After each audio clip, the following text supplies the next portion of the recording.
where you're planted. Find a way. It's so easy to say, oh, well, before I had this and I had that, and that's why I could succeed, and now I have this and I have that, and that's why I can't. It's so easy to make excuses. Look at that little plant there. I can't grow. I've been dropped into concrete, for goodness sakes. Find a way.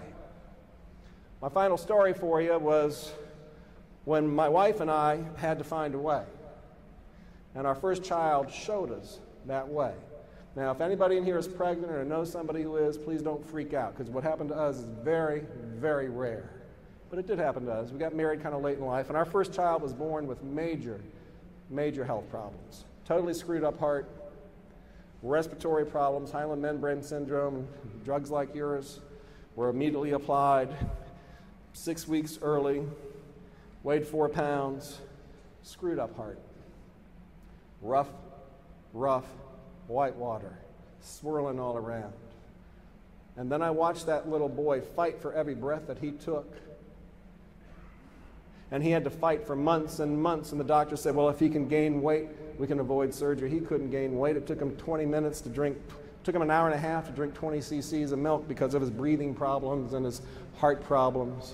So he goes in for open heart surgery at 5 months of age. No, 4 months. And my gosh, he survived it. It was like a miracle. He survived the surgery. He only weighed 7 pounds. But then he went into congestive heart failure, more white water. Emergency ambulance air ambulance down to Alabama, emergency second surgery. He survived it, and I was watching him go through this, and he taught me. Just like Gregorio's kid yesterday, Bob's kid yesterday, don't give up. Don't give in to your fears.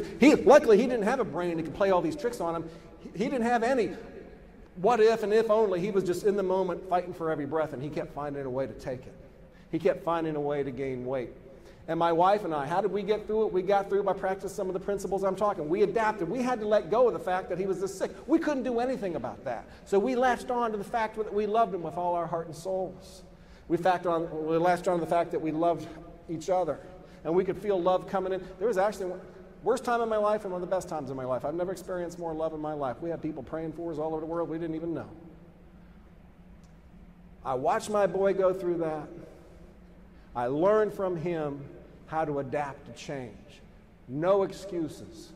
Grow where you're planted. Now, it doesn't always work out, but we got lucky.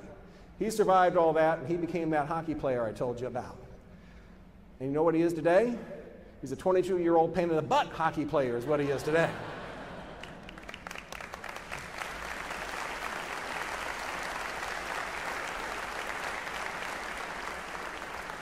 Thank you, and I love him with all my heart and soul.